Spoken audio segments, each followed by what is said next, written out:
achar o que você achou. Então, eu vou pedir licença a vocês para colocar os microfones em mute.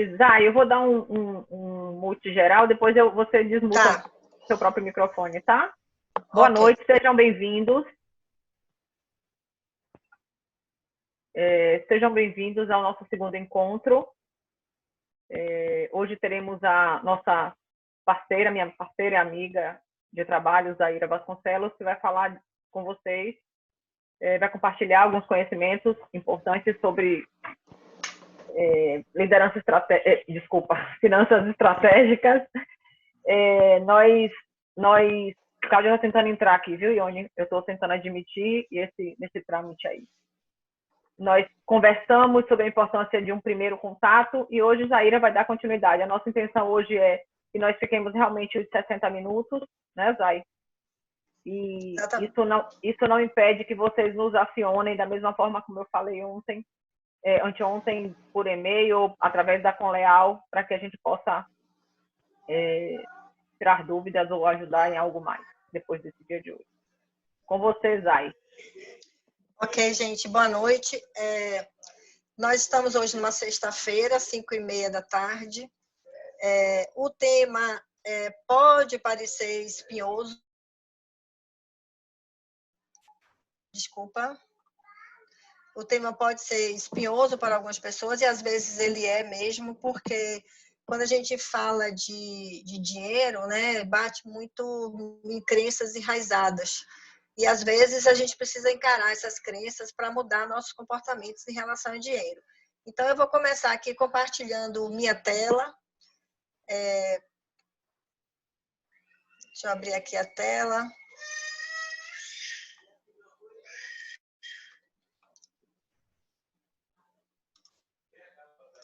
Então, eu já comecei com uma provocação, que é com essa pergunta aí, né? Cadê a minha liberdade financeira? Eu tenho conversado com bastante pessoas, inclusive a maior parte dos meus trabalhos de coaching empresarial, ele começa exatamente pelo domínio financeiro. Por que começa pelo domínio financeiro? Pelo domínio do dinheiro, né? Porque muitas dificuldades que as empresas enfrentam no campo financeiro não tem a ver diretamente com o financeiro, tem a ver com as decisões e ações e estratégias que foram tomadas antes. Então, eu tenho discutido muito essa questão da liberdade financeira, né? Então, quando eu falo assim, cadê minha liberdade financeira? É porque a liberdade financeira, na minha concepção, não é ter muito dinheiro, mas é ter o dinheiro para o que eu preciso, e não só para o dia a dia, mas também para realizar sonhos, né? Então, eu tenho liberdade financeira quando eu quero, por exemplo, fazer a festa de 21 anos do meu filho, e eu me programo para isso, eu me planejo para isso, e eu acabo tendo dinheiro para isso. Eu quero poder fazer uma viagem para Rio Grande do Sul, nunca fui, é meu sonho conhecer o Rio Grande do Sul. Então, é um sonho, ter liberdade financeira significa poder realizar um sonho, né? A pandemia nos pegou no momento em que, não sei, a gente vai ver como é que estavam vocês, mas muitas pessoas estavam chegando nesse ponto, né? Eu tenho alguns amigos que dizem assim, puxa, logo agora que eu estava com o meu trabalho estruturado, com minhas finanças estruturadas, eu já estava realizando projetos de vida, né? Tenho outros projetos para esse ano, então logo agora vem essa pandemia e tira meu tapete, né? Então, essa pergunta, o propósito dessa pergunta é levar a gente a refletir realmente, será que antes da pandemia eu estava entendendo e buscando realmente a minha liberdade financeira? Como é que eu estava conduzindo as minhas decisões que acabam impactando nas finanças da empresa e nas finanças pessoais, né? Sobretudo algumas empresas, eu não sei o caso de vocês, mas eu conheço muitas empresas que os empresários misturam muito as contas particulares com as contas da empresa e, no fim, fica sem dominar, de fato, qual é a rentabilidade do negócio, enfim. Então, quando a gente fala de liberdade financeira, a gente começa exatamente separando, tentando separar esse mundo, né? O mundo da pessoa física, do empresário, e o mundo da empresa. E eu queria realmente que esse bate-papo nosso fosse uma coisa leve, mas uma coisa que fosse séria, mas leve. Séria porque o assunto exige um tratamento sério, assim, com responsabilidade, mas que não fosse peso, entendeu? Então, se eu pesar muito a mão, vocês vão sinalizando aí para mim. Então, a ideia é que a gente, primeiro de tudo, a gente entenda onde nós estamos ou como nós estávamos quando a pandemia começou. Como eu estava do ponto de vista financeiro, né, do ponto de vista da minha saúde financeira, quando tudo isso começou, né?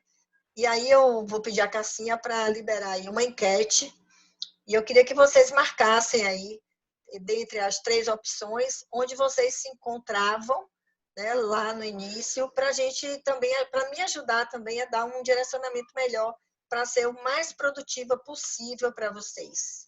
Todo Ok? mundo consegue enxergar a enquete, gente? Já dê um tempinho. Diga aí qual é o tempo que você precisa para que eles respondam. Olha só, essa é uma enquete rápida, não pode ser mais do que 1 minuto, tá? São 3 perguntinhas que vocês vão dizer assim. Tá tomada de decisão, Zaira? Ah, tá errado. Tá errado, Errado. Desculpa, gente. Foi eu que coloquei errado. Peraí, deixa eu voltar aqui. É a assistente de Zaira que colocou errado. Eu acho que ela não sei se eu boto ela no. Não sei se eu boto ela na suspensão do contrato de trabalho. Gleide. Obrigada, gente. Desculpe. Tá? Então, assim, são 3 perguntinhas e vocês têm que pensar e responder rápido. Eu acho que 30 segundos dá tempo, né? Quando a pandemia aconteceu, em termos de saúde financeira, como ela lhe encontrou? Muito mal? Com contas de fornecedores pendentes, sem caixa?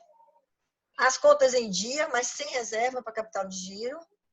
Ou eu estava com as contas em dia, alguma reserva de caixa, com saldo de clientes a receber? Como é que eu estava? 30 segundinhos aí para escolher uma opção.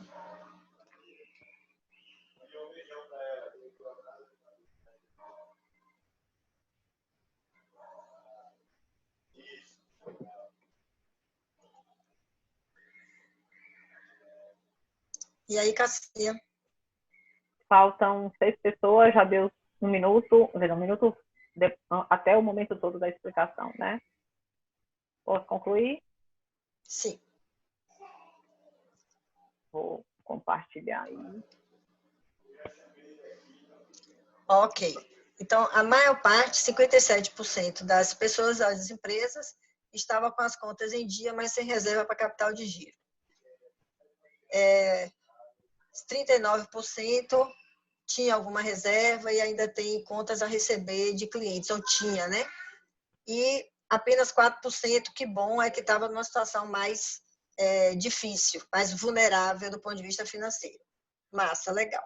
Então, vamos trabalhar... Encerrar? Pode. Então, eu vou começar falando de modo geral, depois a gente vai nas estratégias, eu vou procurar ajudar vocês a começar para quem estava ok, né? E como fazer para continuar ok, e para quem estava já com alguma condição futura, né, de fluxo de caixa, como fazer com que isso melhore ainda um pouco mais. Bom, o nosso não passou, não. Olha só, no centro da nossa preocupação, no centro da nossa realidade, eu não vou nem dizer preocupação, mas o nosso cenário hoje tem isso aí como centro, a pandemia. Ela é parte desse cenário, parte da nossa realidade circunstancial, não é privilégio de nenhum de nós, mas é de todos, então estamos todos submetidos às mesmas condições de cenário. Acabamos de fazer uma análise da situação atual, rapidinho. Depois a gente tem um outro tópico que a gente vai abordar, são os ajustes, né? O que é que eu vou fazer em termos de contas a receber e contas a pagar. Vou trabalhar a perspectiva futura do meu fluxo de caixa e depois, por último, a gente vai voltar para o sonho. Então, trabalhando cada uma dessas caixinhas, pensando na situação atual, eu preciso ter foco. Vou botar aqui no cantinho para vocês não cortar a apresentação. Todos esses itens, assim, todas essas bolinhas, vamos dizer assim, eu não sei como é que vocês chamam isso aí no Ceará, aqui a gente chama bola de soprar, né? Em outros estados, bexiga, né? Então, em cada uma dessas bolinhas, digamos que a gente está equilibrando todas essas bolas e cada bola dessa significa um conteúdo desses que a gente está falando aqui. E eu vou mencionar cada um. O ideal era se eu pudesse ter de vocês uma assertiva de quem tem domínio sobre esses itens e quem não tem. Mas, assim, a gente pode colocar perguntas e vocês podem botar no chat questões, dúvidas que a gente tira depois. Mas, vejam, todo negócio, ele existe para vender algo, né? Vender um produto ou vender um serviço, ou os dois. E esse produto ou serviço, ele está apoiado numa proposta de valor que cada negócio tem para com o seu cliente. Quer dizer, quando a gente abre um negócio, a gente abre na expectativa de resolver ou de solucionar um problema de alguém, de um segmento de mercado, de um perfil de pessoas, né? E a partir dessa proposta de valor, eu vou gerar receita. Então, eu transformo a minha proposta de valor em benefícios para os meus clientes. E essa proposta de valor ela vai me gerar uma receita. Essa receita, por sua vez, para que eu entregue o meu produto ou serviço, eu preciso gastar alguma coisa, né? E aquilo que eu gasto, por que vendi, por que comprei, por que produzi, é o que a gente chama aqui de custo variável, que está aqui do ladinho esquerdo. Isso não está arrumado, estruturado, não. Isso aqui são insights para a gente refletir. Quais são os custos variáveis do meu negócio? Eu tenho uma clínica, eu tenho uma loja. Quais são os custos variáveis? Por exemplo, a conta da luz é um custo variável? Não. Por que não? Porque esse custo ele acontece independente se o meu negócio está aberto ou não. Ele pode reduzir de valor. Por exemplo, eu tenho uma loja, eu tenho uma clínica. Se eu não estou atendendo na minha loja, eu não estou pagando a conta da luz. Então, eu tenho uma redução desse valor. E o fato de ter redução do valor não significa que ele deixou de ser custo fixo, porque ele variou, tá? Ele continua sendo um custo fixo, porque o que caracteriza o conceito de custo fixo está ou não vinculado à receita. Os custos variáveis, eles estão vinculados à receita. Suponha que eu sou uma empresa e eu atendo, vou até pegar um exemplo de uma conversa que eu tive com o Cássio hoje, eu faço tosa e banho a domicílio. Então, eu gasto combustível. Esse combustível, para ir até a casa do cliente, ele é custo variável.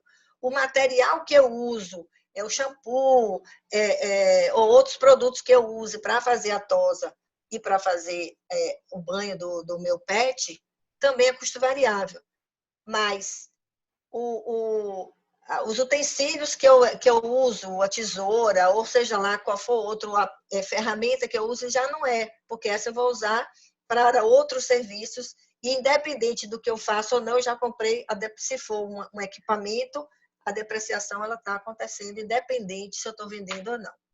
Então, eu preciso dimensionar no meu negócio quais são os itens que eu preciso comprar sempre que eu tenho que prestar o serviço ou vender o produto. O meu fornecedor de insumos ou de produtos, ele é o quê? É custo variável. O imposto que eu pago é custo variável. Então, assim, é interessante que cada empresa tenha claro quais são aqueles itens de custo que eles acontecem apenas quando eu estou prestando serviço. Se eu não estou prestando serviço, ele não acontece. Então, provavelmente, se a minha unidade está fechada, alguns itens eu vou deixar de gastar. Portanto, eu não tenho esse impacto no meu fluxo de caixa, no meu contas a pagar. De outro lado, essa receita, menos esse custo variável, ele vai me entregar o quê? O que a gente chama de margem de contribuição. O que é margem de contribuição? Em outras palavras, também, e outros autores também, anuncio a margem de contribuição como lucro bruto. É o que sobrou, a receita menos tudo aquilo que eu tive que gastar para pagar, para entregar aquele serviço ou produto, o que sobra é o que eu posso, então, administrar. O que acontece com algumas empresas, com alguns empresários que não têm este entendimento?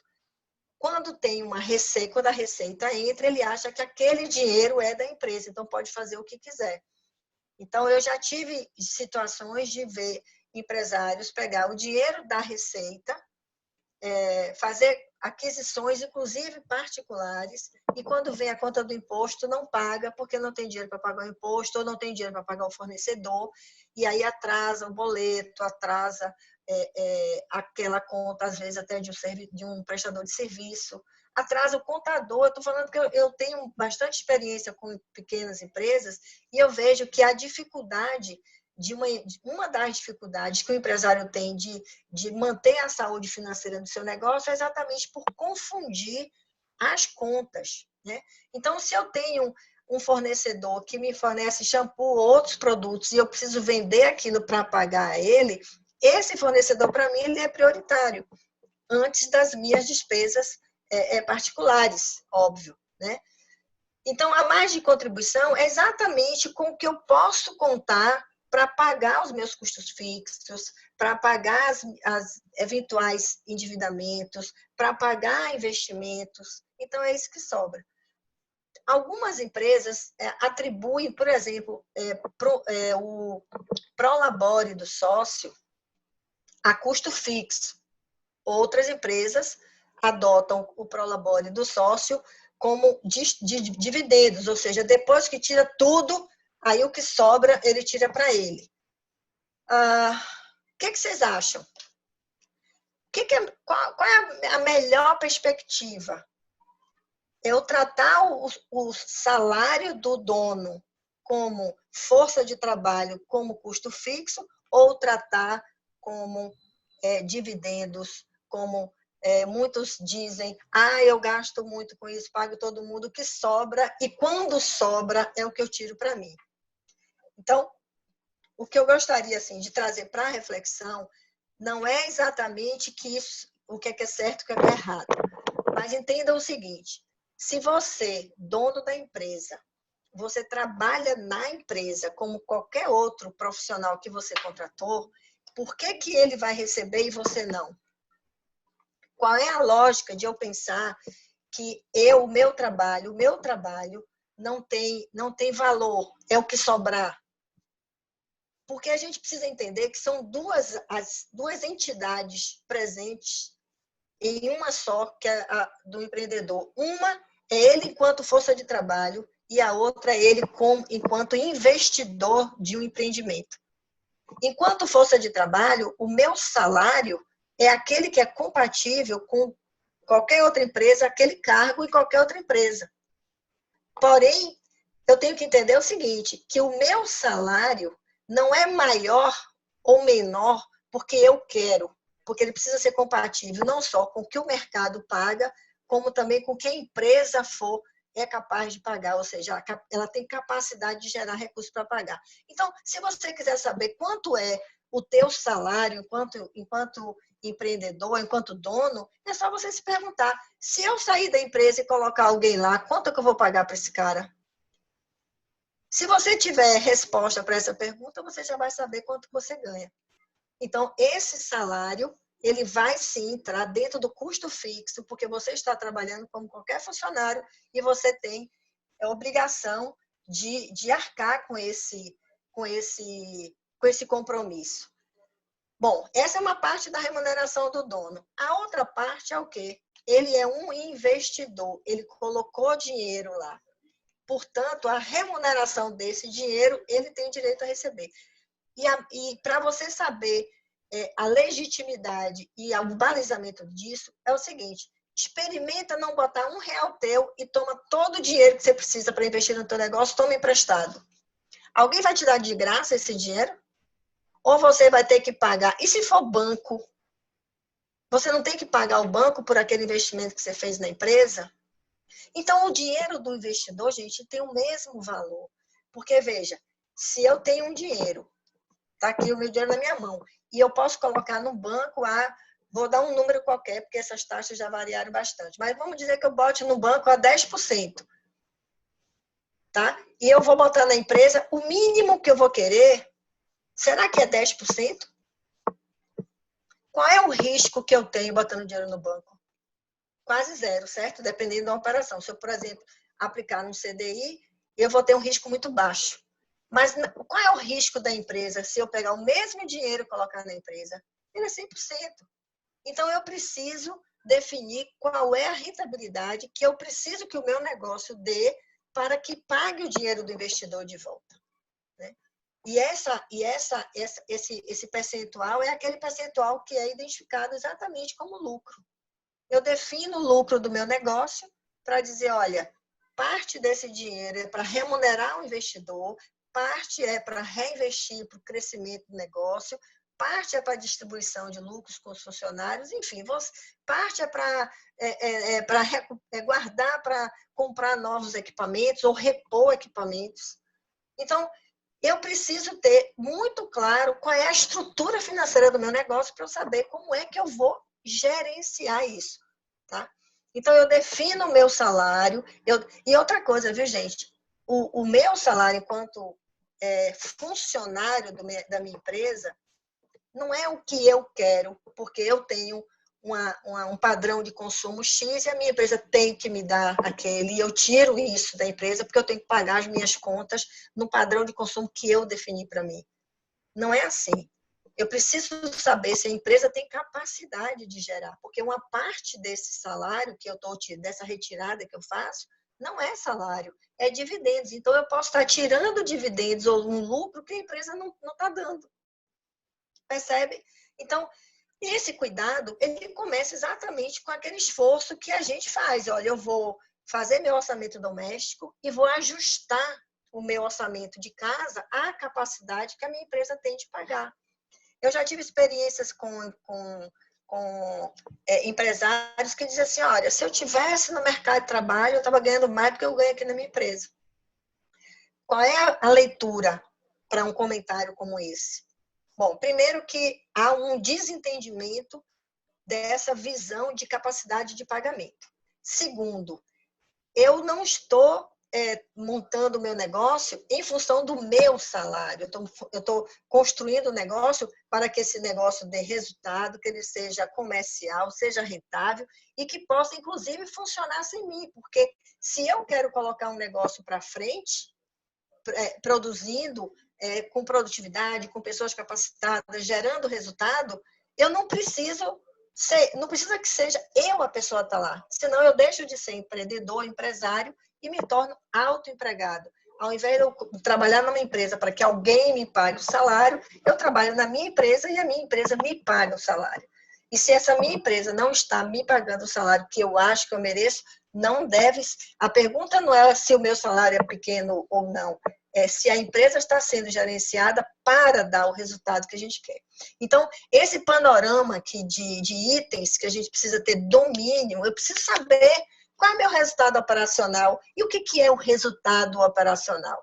É a margem de contribuição menos o custo fixo. Se o meu negócio for viável operacionalmente, o resto eu tenho certeza que vai dar certo. Por quê? Porque endividamento e investimento é decisão. É uma decisão que eu tomo quando eu disponho dele. Agora, o que acontece com algumas empresas? Tomam dinheiro emprestado para pagar custo fixo. Que nome a gente dá para essa decisão?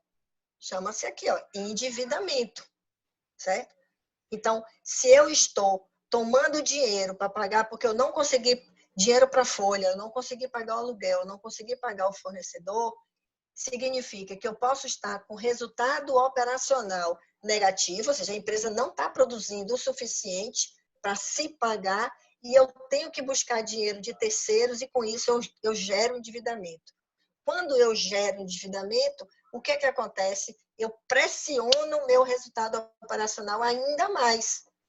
Então, muito cuidado quando a gente for correr atrás de dinheiro de terceiros, antes de olhar para dentro de como eu estou gerenciando e como eu estou dominando as diversas estruturas financeiras do meu negócio, para dizer, eu estou tomando dinheiro para crescer ou eu estou tomando dinheiro para pagar uma conta, para tapar um buraco? Porque eu posso tomar dinheiro para expandir meu negócio. Se eu fizer isso, eu estou me alavancando. E quando eu me alavanco, eu estou aqui, produzindo o quê? Investimentos. E se eu estou produzindo investimentos, é porque esse investimento precisa me dar retorno, senão ele deixa de ser investimento. Então, eu posso aumentar a minha loja, eu posso aumentar meus estoques, eu posso investir no marketing para poder gerar mais oportunidades, eu posso franquear, enfim, todas as decisões que eu tomo em relação a ajudar o meu negócio a crescer é porque eu estou me alavancando financeiramente. Mas quando eu tomo dinheiro para pagar conta, eu estou me endividando. E o risco de a gente gerar uma bola de neve aí de resultados negativos, pressionando a operação, é muito grande. E eu vou dizer uma coisa para vocês. Uma das coisas que mais consome energia do empreendedor, do dono do negócio, é a dívida. Eu não sei com vocês, mas a minha pesquisa, minha experiência com ele é ver empreendedor, empresário, com a mão na cabeça, porque não dorme, porque acorda pensando que tem na conta que tem que pagar. E aí se lembra, porque quando eu era empregado, chegava sexta-feira, eu ia para casa, não queria nem saber.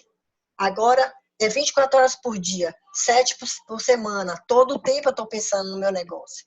Então, assim, gerir a empresa, mantendo a saúde financeira dela, deve ser, se não está sendo para algum de vocês aí, eu quero botar isso na cabeça, que seja a partir de hoje a coisa mais cuidadosa, mais importante, mais crítica que deva ser considerada no primeiro momento da manhã. Quando você resolve a questão financeira, identifica teu fluxo de caixa, daí você parte para as demais coisas, porque a tua mente já está tranquila, tá? Então, o lucro líquido, ao final, é aquilo que sobra, né? Depois que eu paguei dívidas e investimentos, e aí sim eu posso pegar o dinheiro e botar no bolso, se eu quiser. Se eu quiser eu guardo, se eu quiser eu faço novos investimentos, tá? Mas eu preciso estar atento a cada uma dessas dimensões do controle financeiro para que eu não me perca na minha gestão. E aí, tudo isso, gente, é para chamar a atenção de uma coisinha aqui que eu botei aqui embaixo, chama ponto de equilíbrio. O ponto de equilíbrio é exatamente aquele momento em que minha receita total menos meu custo total me dá resultado zero. Às vezes a gente não conhece esse indicador tão importante, né, de saúde do negócio, e aí eu não estou falando só da saúde financeira, que também a questão da produtividade, né, que isso é tão importante que isso vai me dizer o seguinte: quanto eu preciso faturar para pagar as contas, para zerar meu resultado? Porque quando eu defino, por exemplo, que, sei lá, se eu tenho um custo total de 20 mil e eu preciso faturar 20 mil, e que eu sei que e eu tenho capacidade, por exemplo, de faturar 50, 60, eu sei que quando eu bater 20, a conta está paga. Aí pensa a tranquilidade, né? Aí eu já sei, por exemplo, que eu faturo em média R$2.000 por dia. Então, significa que com 10 dias de trabalho, eu já paguei a conta do mês. Então, eu só preciso de mais 20. E o que eu vou vender daí para frente, eu sei que é para lucro. Então, esse conhecimento ele é muito importante para exatamente o empresário chegar no primeiro dia do mês e ele definir metas razoáveis, nem pequenas, para o cara olhar assim e pensar, essa meta aí eu não preciso nem fazer esforço porque vai acontecer, nem agressivas demais que vai me paralisar. Eu digo, puxa vida, por mais que eu faça, eu não vou dar conta de vender isso. Então, a análise do ponto de equilíbrio permite que a gente veja isso não como um desafio, mas como algo absolutamente plausível e que só vai depender dos meus esforços, das estratégias, né? Então, hoje a gente estava assistindo, não sei se Cassinha percebeu essa parte do webinar que a gente assistiu hoje, que eu achei muito interessante quando ele falou dos indicadores e citou, por exemplo, emagrecimento, né? A pessoa quer emagrecer e sobe na balança. Eu vi, né? muito bacana. Né? Aí você sobe na balança e diz, eu quero estar com tantos quilos. Mas o indicador, ele é o final. Mas o que vai realmente lhe levar para esse resultado é o que você está fazendo. Então, eu estou fazendo atividade física, eu estou fazendo dieta. Então, se eu estou fazendo atividade física, se eu estou fazendo dieta, eu vou alcançar aquele resultado. Mas o que eu não posso é querer, desejar o resultado sem fazer nada, né? Então, é a mesma coisa em relação ao controle financeiro. Eu tenho que saber que para ter um lucro de 20% ou 30%, para ter um resultado de X ou Y, ter um faturamento de X ou Y, o que eu preciso fazer? Né? E aí, acompanhar as estratégias que vai me garantir que aquele resultado virá. Ok, gente? Eu estou controlando o tempinho aqui para a gente não passar muito. Mas seria muito interessante a gente se fixar um pouco nisso aqui, porque eu não vou mentir, mas assim, eu não gosto de ficar na minha idade, mas assim, eu tenho 62 anos, vou fazer daqui a pouco, e eu me formei com 21 anos de idade, portanto, eu tenho aí pelo menos uns 40 anos trabalhando na área financeira. Não exclusivamente, mas durante 11 anos eu trabalhei só com planejamento financeiro numa empresa grande, até que depois eu saí dessa empresa e coloquei a minha própria empresa, e depois eu passei a ser coach e consultora de outras empresas. Então, assim, trabalhar e enxergar esse perfil de comportamento dos pequenos empresários, para mim é uma rotina, mas ao mesmo tempo que me proporciona mais conhecimento, também me traz algumas tristezas, porque ao longo dos anos eu vou verificando que o avanço, né, o avanço eu diria assim, de mudança de comportamento a partir do domínio financeiro não é o que eu gostaria, né? Eu gostaria que as pessoas, os empresários, enxergassem com muito mais seriedade, com muito mais responsabilidade, o domínio, o controle financeiro dos seus negócios e tivesse isso como como é que eu diria assim, um dashboard suficiente para que todas as decisões que tivesse que tomar no dia a dia olhasse para se eu pedir isso, que resultado dá? Se eu resolver comprar, eu vou alugar, eu vou vender. Se eu der desconto, esse desconto, eu faço promoção, esse desconto, será que vai me dar o resultado? Enfim, a gente precisa mudar esse paradigma. E eu sei que muito das nossas dificuldades em relação ao dinheiro vem de crenças, né? Crenças limitantes, historinhas que a gente conta para a gente. E uma das historinhas que são mais comuns é: eu não gosto de número, eu não entendo de número, porque matemática é difícil. E eu acho que isso vem da nossa criação desde pequenininhos, né? Que a gente tem esses paradigmas de achar que matemática é difícil, porque matemática era o terror das escolas, né? Das crianças nas escolas. E a gente precisa quebrar esse paradigma, porque matemática é um troço muito gostoso, e tratar com a matemática financeira dentro desse contexto traz tanta tranquilidade que que a gente precisa experimentar para poder sentir de fato o quanto é importante a gente ter esse domínio. Por isso que ele está na base, no alicerce do desenvolvimento da empresa.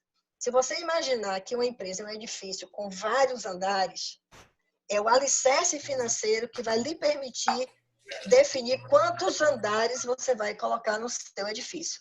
E quanto mais você fortalece o seu alicerce, mais andares você coloca no seu edifício. Que é essa coisa boa do alicerce da empresa em relação, por exemplo, ao alicerce de um edifício físico, né? Que uma vez que você definiu quantos andares você vai colocar ali, é aquilo que você definiu no projeto e acabou. Mas a empresa não. A empresa você tem um alicerce que você pode sempre voltar para reforçar, para botar ela para crescer cada vez mais. Ok? Ok, gente? Até aqui? Beleza?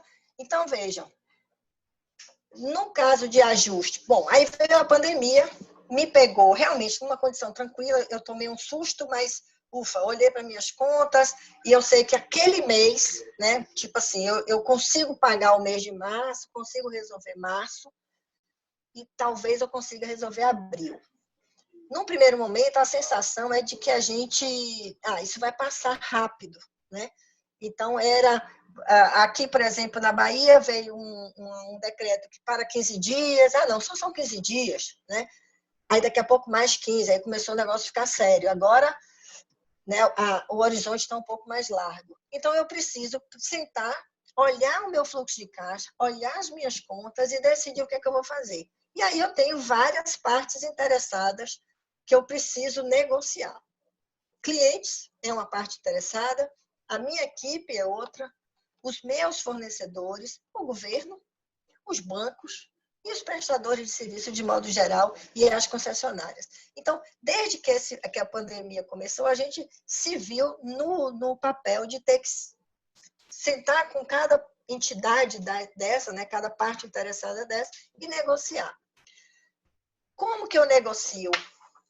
Como que eu estabeleço as bases? E até onde eu posso chegar? Porque, vejam, do mesmo jeito que vocês, enquanto compradores, com fornecedores, com concessionárias, com dono de imóvel, para quem trabalha com aluguel, do mesmo jeito que vocês têm compromissos a pagar, os clientes de vocês também têm. E eles vão fazer com vocês o que vocês estão fazendo com os outros. Então, eu preciso saber, por exemplo, até que ponto eu posso negociar com o meu cliente, que vai chegar para mim. Bom, se ele comprou no cartão de crédito, está tranquilo, eu não preciso negociar nada. Mas, às vezes, você tem outras modalidades. A pessoa paga com boleto, tem situações que é transferência bancária, ou seja, você tem outros meios de pagamento. Então, às vezes, o cliente precisa, ele chega para você para negociar com você um desconto do boleto, enfim. Aí você vai dizer, ok, mas como você vai negociar? Eu vou contar só uma historinha para vocês entenderem por que essa questão do cliente é interessante. Um cliente meu tinha uma conta para receber de um cliente dele de R$7.000, 7 mil e poucos reais, mas o número era isso. E o cliente chegou para ele e falou assim, rapaz, eu não consigo pagar essa conta. Dá para você prorrogar para agosto? Na mesma hora, naquele sentimento de ajudar o cliente, ele disse sim. Eu posso sim ajustar para você para agosto. Por quê? Porque o primeiro impulso dele foi dizer sim em função do cliente, né? Que é uma pessoa que ele considera tal, parará. E por que ele disse sim? Também um pouco pelo perfil de comportamento dele. É um influente, tem dificuldade de dizer não, então ele vai, para não se indispor com o cara, não ficar mal, disse assim, volta para casa, olha o fluxo de caixa dele. Simplesmente, ele não tinha condições de ter dado aquela prorrogação. Por quê? Porque o caixa dele ficou negativo. Aí, o que foi que ele fez? Ele ligou para uma empresa de factoring, olha só, ligou para a empresa de factoring e falou, eu estou com um cheque aqui do cliente de R$7.000, mas ele só vai me pagar em agosto.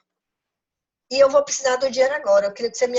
Aí negociou com o cara, mas ele estava tão angustiado porque ele precisava daquele dinheiro que ele esqueceu de negociar a taxa. Uma semana depois veio a conta. Ele ia pagar R$1.500 e poucos por um cheque de 7 mil, porque prorrogou 4 meses. Ou seja, ele não tinha a menor condição, se ele tivesse uma mente mais matemática, ele poderia até dizer, ok, deixa eu consultar meu fluxo de caixa e eu te dou a resposta depois. Pelo menos isso, né? Então, essas situações, resultado, a gente teve um trabalho para poder desfazer esse negócio. Ficou mais chato depois eles dizer para o cliente que não podia e fazer uma nova negociação. Óbvio que ele não fez isso por uma questão até ética. Ele não ia dizer para o cliente depois que foi fazer as contas e não dava. Mas aprendeu a lição, pagou caro pela lição, né? Então, assim, quais são os pontos de partida, então, para você tomar uma decisão? Eu vou me basear em quê? Primeiro, eu tenho que me basear no propósito. Por que eu estou nesse negócio? Gente, e aqui tem um dado interessante, que a gente tem perfis de empresários, inclusive aqueles empresários que eu chamo de oportunistas. Não é no sentido negativo, pejorativo da palavra. É aqueles empresários que estão no negócio porque surgiu aquela oportunidade, né? Às vezes não era o que ele queria, ele não sonhou com aquilo, não sonhou com aquela coisa aquele tipo de negócio, tal. Surgiu a oportunidade, ele achou que dava para encarar, encarou. Aí vem uma dificuldade dessa, um desafio monstro como é que a gente está enfrentando agora. E aí o que acontece? Qual é o ânimo desse empresário diante do negócio? Para que eu me meti nisso? Né? E, de repente, ele não tem a criatividade, não tem a motivação, não tem a paixão de dizer assim, não, ok, isso é meu projeto de vida, então eu vou encarar. Seja lá qual é a dificuldade, eu vou encarar. Então, é importante, para a tomada de decisão, eu pensar, qual é o meu propósito? Por que eu estou nesse negócio? Que benefícios, o que eu quero agregar para a vida das pessoas? O segundo ponto é exatamente os princípios que me norteiam. Né? Eu sou uma pessoa, por exemplo, que a exemplo do meu pai, que dizia que não precisava assinar nada, bastava um fio de bigode, era suficiente para o outro acreditar que ele ia cumprir com a palavra dele. E quando você se vê diante daquela coisa de chegar para o teu fornecedor e dizer assim, não, eu não vou te pagar isso nesse dia que eu prometi. Você vai ficar num mal-estar horroroso. Né? Então, eu também preciso me basear nos meus princípios para tomar decisão. Outra coisa, quem são os meus parceiros-chave?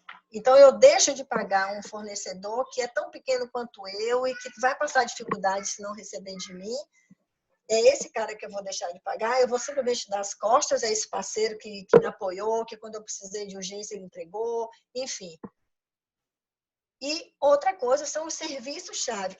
Aí veja, se eu não tiver noção, não é nem noção, se eu não tiver domínio dessas correlações, dessas inter-relações no meu negócio, eu posso tomar uma decisão errada de protelar ou deixar de pagar uma conta de um parceiro que é chave, na hora que eu precisar dele, ele dizer, sinto muito, não posso te atender. Ou um serviço que no meu negócio ele é imprescindível, então eu não posso chegar para aquele cara que me presta o serviço e dizer, esse cara eu não vou te pagar. Então eu preciso saber quem são os pontos de interrelacionamentos que são chave para o meu negócio para tomar decisão. Porque eu também posso. Vou dar um exemplo. A empresa é uma de fardamento. Né? Aí o fornecedor de fardamento dele, que é uma empresa pequena também, mas que ele tinha uma conta alta, justamente agora, quando fechou, ele não ia vender mais fardamento nesse tempo, ele disse assim, não vou pagar. Teoricamente, disse, não, isso aqui é a conta alta, eu não vou pagar. Mas o que fez ele sentar com o cara e dizer, olha, eu não tenho como pagar, vamos ver aqui um negócio, eu te dou tanto, você divide o resto em tanto, papapá, foi o reconhecimento de que aquele era um parceiro-chave para o negócio dele, que tinha um bom preço, que entregava com qualidade, que tinha um produto que era bem aceito no mercado e que ele tinha compromisso com aquela pessoa, porque quem fala pelas empresas são pessoas. Então, a gente não pode esquecer de que nós não estamos ali tratando com entidades intangíveis ou invisíveis. Não, a gente está lidando com pessoas.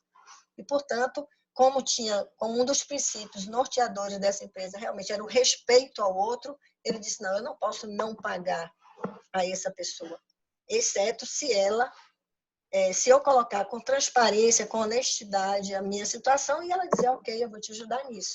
Né? Então, isso aqui é fundamental para que a gente tome decisões e depois bote a cabeça no travesseiro e fique de bem, fique de boa. Bom, só que nesse meio tempo acontecem algumas situações, né? Vem a medida provisória 927, depois vem a 936, depois vem a queda dos juros e tal. Então, agora, luz no fim do túnel. Então, eu posso agora me apropriar desses benefícios, identificar o que é que isso é vantajoso para mim e trago para o meu negócio. Algumas dessas oportunidades são endividamentos. Então, a 927 diz, você pode tomar um empréstimo a 3,75% ao ano, com carência assim assado, mas mesmo que seja um juro baixo, uma condição boa de captação, você vai ter que pagar essa conta. Então, se você não precisa, não tome. Se precisa, tome. Porque no retorno, né, ao novo normal, no retorno, quando a notícia diz assim, olha, a pandemia acabou. Vamos chegar nesse ponto, acabou. Ok.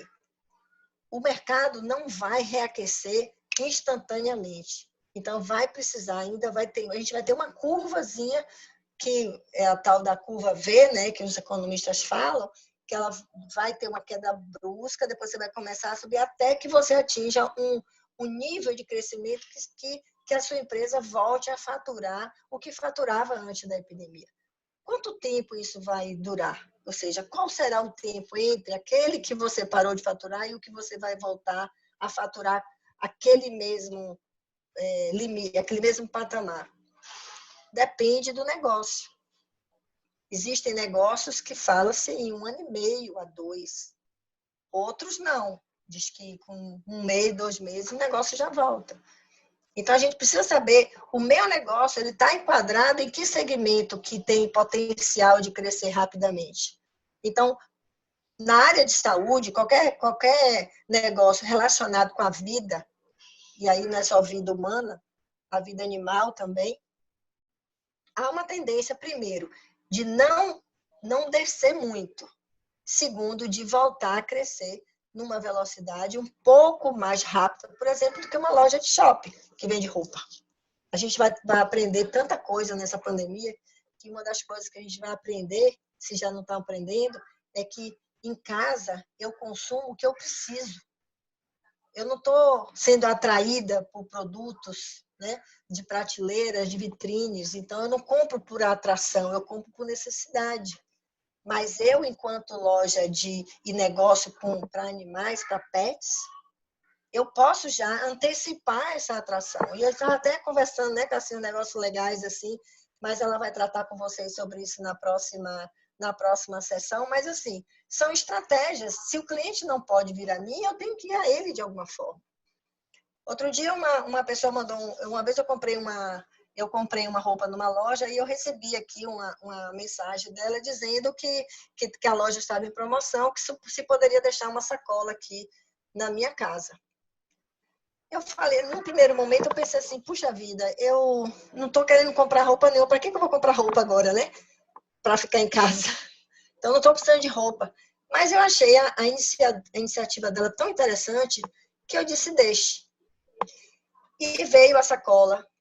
E eu tive a maior boa vontade de olhar peça por peça, de experimentar e lamentar que não teve condição de eu ficar com nenhuma.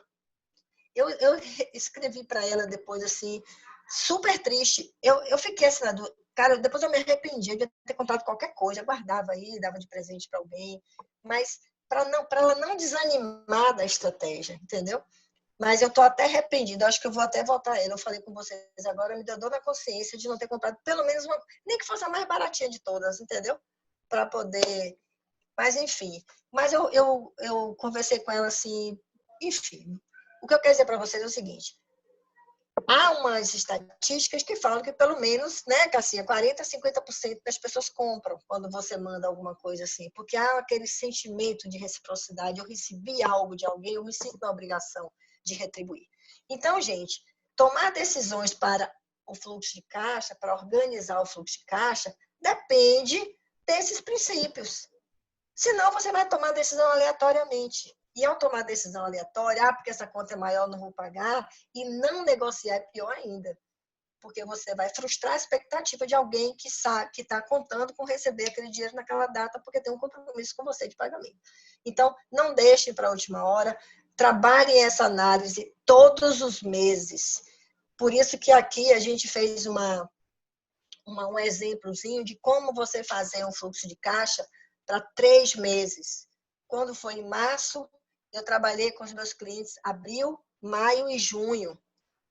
Então, os meus clientes já sabiam quanto que ia precisar de dinheiro em abril, quanto ia precisar de maio, se iam precisar tomar dinheiro emprestado ou não, está lá, porque tem lá todas as receitas que ele já tem, se é que, dependendo do produto, né? Quem vende cartão de crédito, e ela, no caso, a empresa esse exemplo que eu estou dando, é a empresa de fardamento, que vendeu em janeiro, dividiu até 10 vezes e tal. Então, ela tinha uma receita para receber. Os custos variáveis, aí vem aquela história, vem o benefício de você prorrogar o imposto, né? prorrogou o imposto, quem é simples, foi prorrogado o FGTS, o INSS não, tem que pagar. Aí depois veio a questão do benefício da folha de pagamento, para você tomar o dinheiro a 3,75 para pagar a folha. Depois veio a 936, que diz, olha, você pode suspender contrato, você pode reduzir carga horária e, consequentemente, reduzir valor. Então, essas possibilidades precisam vir para cá. Eu preciso traduzir isso em números. Quanto é a minha folha? Quem são os meus funcionários que eu vou suspender? Quem são aqueles que eu vou reduzir carga horária? E quem é aqueles que eu não posso fazer nada, tenho que pagar? Mas tem a 936, a 927 que eu posso tomar um dinheiro e ele vai direto para o salário da pessoa. Então, eu vou compondo o meu fluxo de caixa com essas possibilidades. Custos fixos. Quais aqueles que eu posso eliminar durante esse período e quais aqueles que eu posso reduzir e quais aqueles que não tem jeito, eu vou ter que pagar. Né? Por exemplo, aluguel. Aluguel, a quem você deve o aluguel? De repente é uma família, é uma pessoa que vive, depende daquele aluguel para comer, é a renda que essa pessoa tem. Você vai deixar de pagar esse aluguel? Então, assim, aí você vai perguntar para os teus princípios. Aí eu vou botar o aluguel aqui, mas qual é a outra coisa que eu posso deixar de pagar? Então, assim, esse resultado operacional é exatamente receita menos custo variável, que vai te dar o que sobrou para que você possa realmente administrar, pagou os custos fixos, sobrou o resultado operacional. Esse número precisa necessariamente ser positivo. O quanto ele é positivo é talvez uma expectativa do dono. Eu quero que o meu resultado operacional seja 30%, seja 50%, seja 10%, seja 5%. Depende do tipo de negócio. E uma coisa que nós fazemos é pesquisar. Por exemplo, o mercado de supermercado. Qual é a margem operacional que normalmente é praticado no mercado? 5%, beleza. Mas uma empresa de software. Eu já fui dona de empresa de software. Qual é a margem operacional dessa empresa? Altíssima. Se eu vendo um aplicativo, um software que ele é replicável, eu tenho um custo alto no início, mas depois eu vou só replicando. O meu custo de suporte ele é menor. Então, normalmente, o resultado operacional é mais alto. Eu tenho um comércio, eu trabalho com consulta médica. Então, mas aí tem um preço que é subjetivo. Sim, depende de como você forma o preço, que não está aqui na pauta a gente falar sobre isso, mas o importante é que quando você forme seu preço, você defina qual é o resultado que você quer. Se você tem dívidas, se você fez investimentos, esse resultado líquido é que vai ser aquele que você vai decidir o que fazer. Por exemplo, eu trabalho com escola também. Então, hoje mesmo eu estava conversando com uma pessoa e falei assim, olha, os seus impostos estão... O Simples está tudo jogado lá para frente. A gente ainda não sabe qual vai ser a providência do governo para os empresários pagarem essa conta. Eu acredito que deve surgir aí um refis especial para essas contas, porque não justifica, você não paga o Simples no mês de abril e maio, e quando chega em outubro, você tem que pagar integral junto com o Simples do mês. Obviamente que esse tempo, até outubro, a gente não tem tempo suficiente para a retomada dos negócios em sua plenitude. Então, dificilmente as empresas terão caixa para pagar as duas parcelas. Então, o meu pressuposto é que vai sair ainda uma orientação e até um benefício de você poder parcelar esse imposto que deixou de ser pago durante o período da pandemia. Isso é bom se acontecer, obviamente, porque eu vou ter tempo de planejar o meu caixa, mas com um prazo mais dilatado lá na frente e poder enxergar em que momento ele realmente que impacto isso vai gerar no longo prazo para o meu negócio. Então, assim, se vocês trabalham com software tipo ERP, que são sistemas de gestão, se vocês trabalham com planilha, não importa qual a ferramenta, o que importa é que haja registro dos eventos financeiros para que vocês possam ter dados para avaliar a performance do negócio. O resultado, avaliar se os indicadores, se eu estou alcançando os resultados que eu quero, se o meu negócio, de fato, ele é produtivo. Porque nenhum empresário abre um negócio para ter aquilo como um fardo, uma carga pesada para carregar nas costas e não poder realizar seus sonhos, seus projetos de vida. Então, eu entendo a minha situação atual, eu entendo minhas condições, eu tenho noção, ou seja, eu tenho domínio da minha condição atual, eu visualizo quais são os meus parceiros, meus partes interessadas, eu vejo, eu conheço a realidade deles e eu sento com eles para negociar as contas e as coisas de longo prazo. Pego essas negociações, trago para um mapa onde eu tenha visualmente esses resultados, para depois, então, eu partir para o meu sonho. Porque, gente, ninguém deve abandonar o sonho que tinha, os sonhos que tinha antes. A gente talvez precise adiar um pouco alguns, né? Mas esses sonhos não podem ser abandonados. E eu também não vou esperar para a pandemia acabar para pensar o que é que eu vou fazer. Pelo contrário, nós estamos numa fase de transição. Eu estou saindo de uma condição, estou passando pelo deserto, mas eu vou chegar do outro lado inteira. Para que isso aconteça, eu tenho que trabalhar agora. E eu só consigo melhorar a minha performance agora se eu ampliar meu conhecimento aplicado. Não adianta eu assistir trocentas lives, ler 300 livros ou ficar chorando as pitangas, não vai resolver. O que vai resolver é eu olhar para o meu sonho e pensar o que é que eu preciso para isso, né? Então, quais são esses? Pode ser... Olha, eu tenho eu, por exemplo, tenho um filho que mora nos Estados Unidos. E a gente tinha um plano assim, tipo, em outubro, para a gente ir para assistir que ele joga futebol lá, para a gente assistir os jogos da temporada. Em dezembro ele faz 21 anos, ele vem, a gente vai fazer uma festa. Não vai. Ele esteve aqui, voltou com essa perspectiva, ó, filho, talvez a gente só se veja em dezembro. Né? Então, vamos enfrentar aí 7 meses de nos vermos assim, através da telinha do computador. Mas é uma mudança necessária, não tem como a gente manter esse plano. Mas isso não quer dizer que a gente abriu mão, não. Vai só adiar, depois a gente vai estar junto. Então, é uma casa, é fazer um curso, é estudar inglês, é comprar um carro, não importa qual seja o sonho, a gente não vai abrir mão deles. A gente só vai adiar um pouquinho, ok? Refazer os planos, não abandoná-los, tá? Porque quando a gente pergunta, quando a gente chega a essa conclusão de que eu não posso abrir mão do meu sonho, eu tenho que me perguntar outra coisa. O que eu preciso aprender?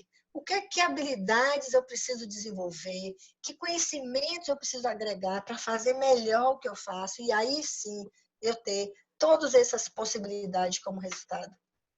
Então, o conhecimento e o que vocês estão fazendo aqui nesse projeto, capitaneado aí por Ione, e a gente aqui como soldado, como é que chama? Tem até os nomes, né, Cássia, que dá para os carinhas que... A gente é soldado raso aqui nesse negócio. Pois é, mas a gente está aqui para apoiar o capitão para quê? Para trazer... Protagonista. Pois é, para trazer esse conhecimento, para alertar sobre aquilo que é importante nesse momento, porque essa pandemia vai passar e se a gente não se ligar, vai passar rápido. Porque a gente está se envolvendo em tanto fazer, que a gente se esquece do que a gente precisa desenvolver em termos de habilidade, conhecimentos, competências, para chegar do outro lado numa condição muito melhor. Porque a criatividade, a gente fala muito de inovação. Inovar nos negócios, inovar na forma de entregar, na logística, no atendimento do cliente, na prestação de serviço. Mas o que é inovação? Se não a criatividade em prática. Aplicada. Né? Então, assim, se eu não... Mas o que me permite ser criativo? Porque muitas pessoas ainda pensam que a criatividade é coisa de artista, né? Eu não sou criativa, Não, dados, a criatividade... né? Informação. Né? É informação, é conhecimento. Eu estava até comentando com o Cássia que eu estava ouvindo o Murilo Gun falar, definir criatividade como uma coisa bem bacana, que ele falou assim, de combinatividade. Você não cria, você combina coisas. Aí a gente olha para o próprio negócio e pensa assim, poxa, o que eu posso fazer de diferente? Tá, eu posso até não fazer nada de diferente, eu posso copiar coisas que já fizeram, mas o que eu vou trazer vai fazer a diferença no meu resultado, na vida das pessoas, na qualidade de vida da minha família. Então, eu preciso produzir diferença, mesmo que eu não faça nada de diferente, mas eu simplesmente combine coisas que estão aqui no meu conhecimento, no meu portfólio, tá? Porque o ter, gente, como a equação mostra, é consequência. Eu não trabalho para ter dinheiro. Eu trabalho para entregar um benefício, para entregar um valor, e o dinheiro vem como consequência, tá? Bom, e aí o que é? Aí só para fechar nesse negócio, não sei, o que é o ser? Isso aí, habilidades, crenças, valores, identidade, é quem eu sou, né? Quem eu sou para fazer a diferença na vida de outra pessoa, né?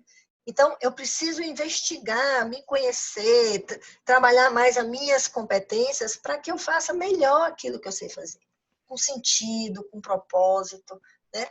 E aí, para voltar para o sonho, para a gente estar finalizando aqui, para se tiver um tempinho para perguntas, primeiro, meu propósito. O que eu tenho feito? O que eu tenho feito? Eu devo continuar? Eu devo continuar na mesma pegada, na mesma trilha? O meu trabalho é o meu projeto de vida? Como é que eu quero ser reconhecido pelo meu cliente? Porque a gente não se define. Quem nos define, profissionalmente, que eu estou falando em termos de cliente, percepção de valor, não sou eu que boto na cabeça de ninguém. É alguém que tem em relação a mim por aquilo que eu produzo na vida dele. Então, eu preciso saber que percepção de valor é essa que o meu cliente tem daquilo que eu faço. Não importa se o que eu faço é uma commodity. Existe uma coisa que é diferente. Cada ser humano ele é único. E não tem quem cuida de um cachorrinho e que pode até repetir os mesmos movimentos. Uma outra pessoa pode até repetir os mesmos movimentos, mas a percepção de valor é diferente. E quando a gente está falando de criança e animal, isso é absolutamente espontâneo, né? Não dá para disfarçar nem camuflar. Outra coisa, o meu modelo de negócio, como é que ele está? Eu devo repensar meu modelo de negócio em todas as áreas. Como é que eu me comunico com o meu cliente? Como é que eu me posiciono em termos de marketing? Como é que eu vendo? Quem é meu mercado-alvo? Será que eu estou atendendo o mercado-alvo que eu gostaria de trabalhar? Ou se eu estou deixando de fora uma parcela desse mercado que poderia também ser meu cliente? Como é que está o meu produto ou serviço em relação ao cliente? Então, são perguntas que eu tenho que fazer se o meu modelo de negócio hoje, ele atende a esse novo momento que a gente está vivendo. E vai atender depois, quando eu atravessar esse deserto, essa ponte. Então, eu tenho que repensar. Muitas pessoas tinham, por exemplo, nos canais digitais, uma resistência. Eu já ouvi de clientes assim, não, meu negócio não funciona na internet. Precisa ter contato, precisa ser face a face. Agora a gente está entendendo que tudo pode funcionar digitalmente, não com o mesmo resultado, obviamente. E a gente vai entender que a presença digital ela é para sempre, como coadjuvante, como alternativa, como complemento. Porque o que eu tenho que pensar é o que o meu cliente precisa e o que é que eu tenho que fazer para resolver o problema dele. O que é que eu posso fazer para resolver o problema dele? Acessibilidade, agilidade. Me permita só. E eu preciso entender o seguinte, como você está dizendo, é complementar. E quando nós formos vivenciar um novo normal, precisa ficar claro que quando eu entendo como complementar e eu vou viver um novo normal, eu tenho uma possibilidade, inclusive, de ampliar, né? Exatamente. Como não é substitutivo, como não é uma coisa pela outra, eu posso me imaginar que se eu conseguir passar por esta crise, mesmo que não com os resultados que eu imaginava, eu tenho uma possibilidade de ter o que eu tinha, que eu já desenvolvia de forma presencial, mais um plus, né? Então, eu posso ter uma amplitude do meu negócio que eu nunca pensaria se não fosse a pandemia. Porque quantas coisas nós ousaríamos pensar se não fosse a pressão da pandemia? Temos 33 pessoas na sala. Estaríamos aqui se não fosse a pandemia nesse formato?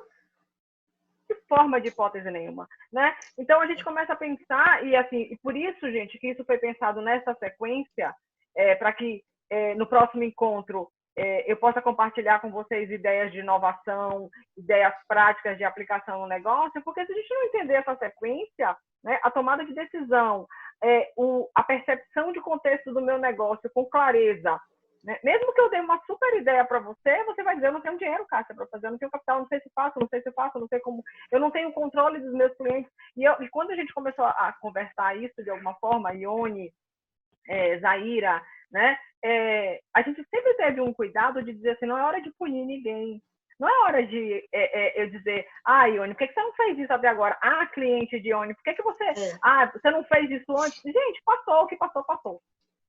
O que eu vou poder fazer? O que eu já posso começar a fazer? Inclusive, aprender a fazer na pandemia. Porque quem adquiriu o conhecimento, que Zaira falou aí agora, neste momento, para conseguir transformar isso em prática, obviamente vai sair na frente de quem nem está se preocupando com isso. Né? E aí, quando você for aplicar esse conteúdo, quando você for aplicar essa prática com domínio, e quando a gente usa a palavra domínio, que eu aprendi essa palavra com Zaira, né? É você olhar para o seu negócio e enxergar cada termo daquele que ela faz, enxergar cada tijolinho dele, cada né? tijolinho daquele, é como se você tirasse uma tonelada das suas costas. É como se você soubesse exatamente, e o nome é liberdade mesmo, é como se você pudesse dizer assim, não, eu tenho condição de fazer, eu posso fazer isso. E neste webinar que ela comentou de manhã... Eu escolho fazer, né? Aquela coisa de eu escolho fazer. Eu escolho fazer. Ele trouxe uma coisa muito bacana, que as pessoas ficam medindo quantos quilos perderam, mas elas não olham quantas calorias elas comem, elas consomem no dia a dia. Então, é essa pegada, assim, ótimo, você lucrou, mas qual é o detalhe do seu modus operandi? Como é que você funciona no seu negócio? Para você, inclusive, repetir isso com clareza. Eu entendo que o resultado que eu tive foi porque eu fiz exatamente isso. E aí, hoje, o que eu, pelo menos... Exatamente. Quem não me conhece ainda vai saber que eu sou do ramo veterinário, eu sou médica veterinária também, fui gestora de uma clínica 24 horas por 9 anos, 8, 9 anos, né? Então, eu via isso dentro da clínica.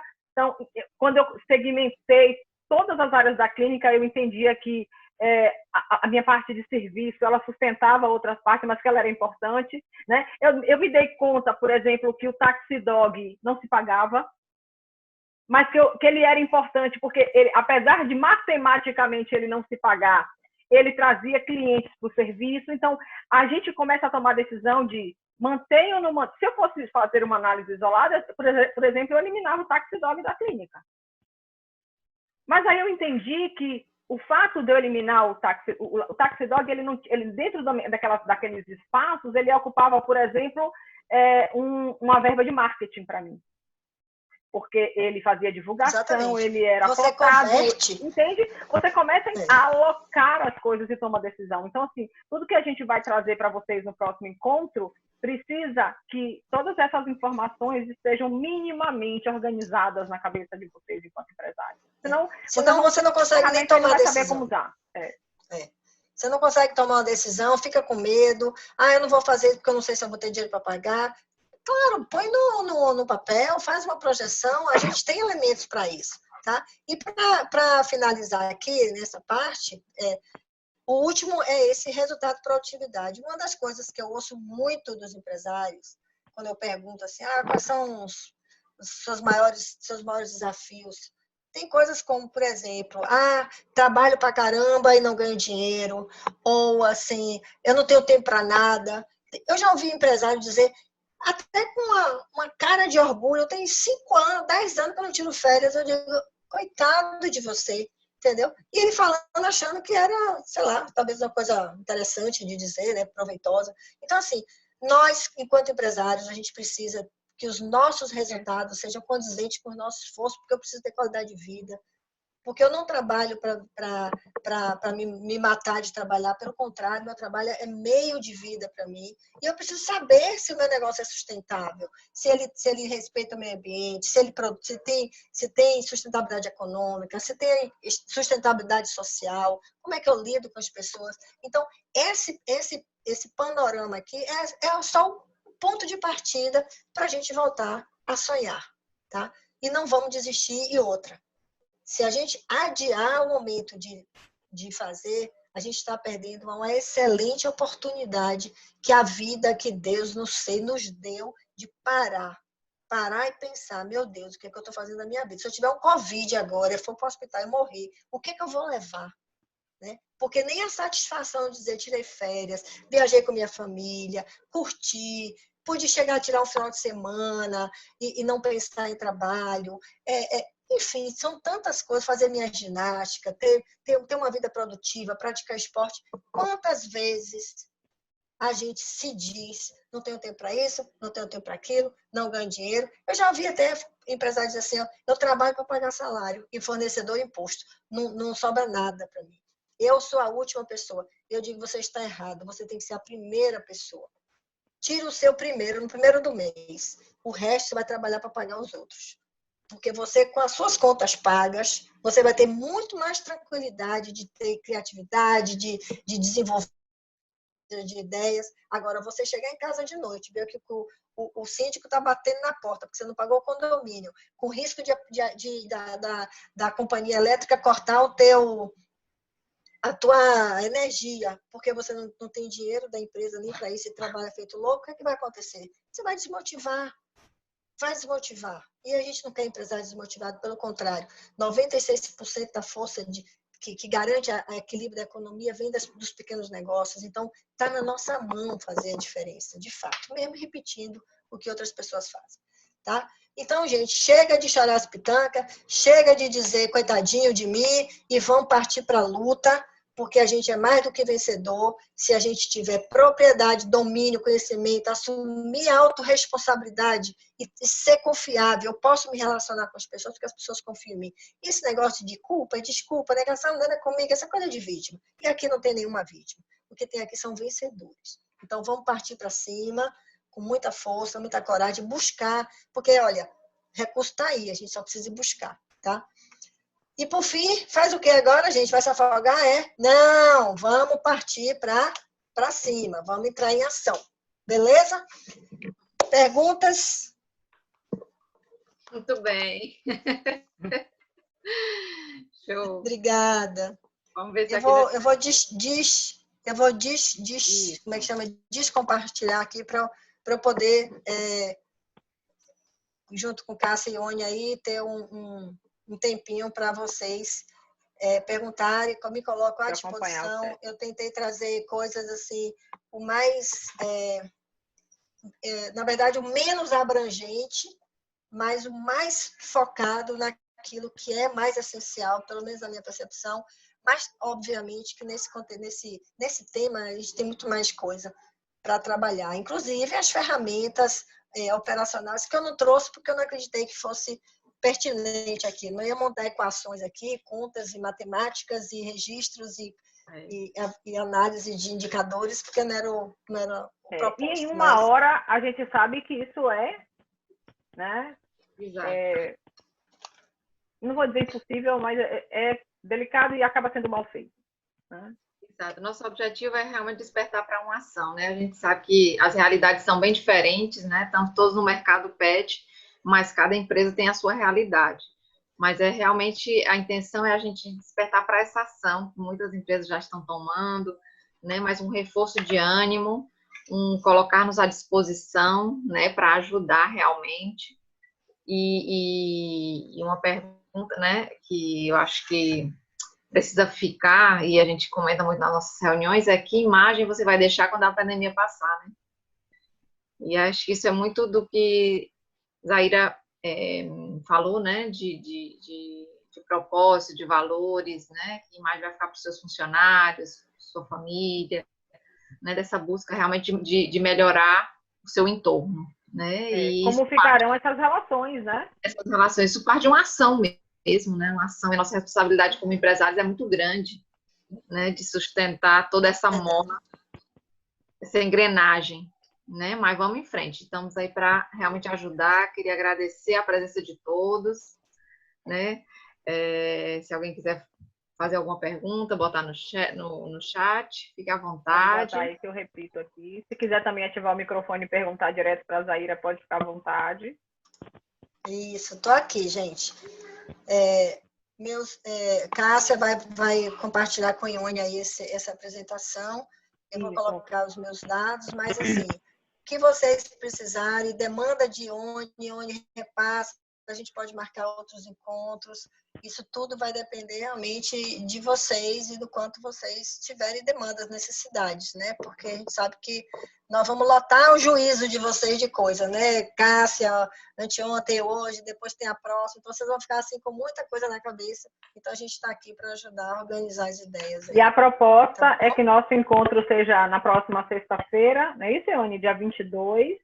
Exatamente porque a gente vai subindo até vocês, é um milagre do milagre, que é essa tomada de consciência em uma semana, né?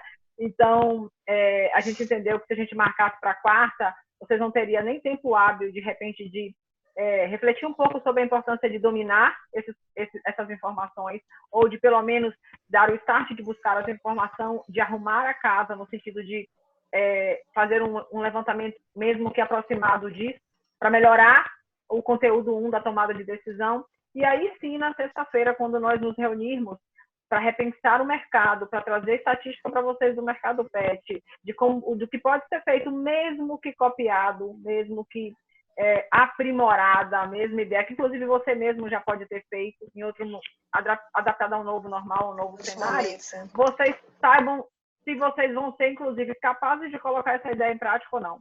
Né? Porque eu posso dar uma ideia a Ione dizer, Cássia, não dá. Eu não tenho essa estrutura. Ou então, simplesmente, ela me dizer, essa ideia não bate com os meus princípios, eu não gosto de trabalhar assim. Né? E eu já ouvi isso, eu sou consultora de mercado pet, de eu provar, de eu ficar um mês inteiro dentro de um pet shop e mostrar e fazer a demonstração, por exemplo, de uma ideia, e a cliente e a empresária dizer assim, não, mas eu não fico confortável, parece que eu estou empurrando. Né? Uma coisa eu falo, bom, você não está empurrando, estou oferecendo. Né? Então, é só para a gente pensar que, às vezes, mesmo eu tendo estrutura, assim, isso bater com o princípio meu, eu não faço. Eu não cumpro a ideia. Então, eu vou trazer para vocês algumas ideias, nós vamos discutir outras ideias, adaptar as ideias de vocês.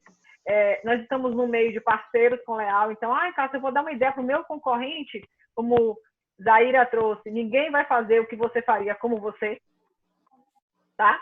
Então, bote na sua cabeça que ninguém faz o que você faz como você faz. Então, a gente vê quantos eventos a gente vê pet shops diferentes fazendo com resultados diferentes. Né? Fazendo a mesma ação com resultados totalmente diferentes, dentro de empresas diferentes. Então, para a gente aquecer. Então, você tem uma semaninha, né, para esfriar. Eu não vi Fabiana aqui hoje, Fabiana disse que estava com os neurônios fervendo. Né? Não resfriou ainda. Eu acho que vocês têm uma semana aí para organizar isso, tá? Eu disponibilizei numa pasta compartilhada e por e-mail. Quem não recebeu, sinaliza para com Leal. Quem não recebeu o material do encontro de quarta-feira, eu disponibilizei numa pasta compartilhada no Google Drive todos os slides e a gravação. A gravação realmente tem 300 e tantos megas, então não tem viabilidade nenhuma de envio por e-mail. Tem que ser lá no Drive para vocês baixarem com o link, tá? E é isso. Obrigada mais uma vez, Ione, pela oportunidade, pela confiança. Obrigada a vocês. Eu espero que tenha sido útil para vocês. É sempre assim, quando termina um evento desse, eu fico assim, oh Deus, obrigada por ter tido a oportunidade de cumprir minha missão, né? Então, estou super feliz de poder ajudar vocês e estou super à disposição também, tá? Então, não fiquem tímidos. Ione, obrigada também pela oportunidade também. Obrigado, foi excelente. E até sexta-feira. Até sexta. Boa noite para todos. Tchau. Tchau, boa noite. Obrigado, Celiane. Obrigado, doutora Margarida.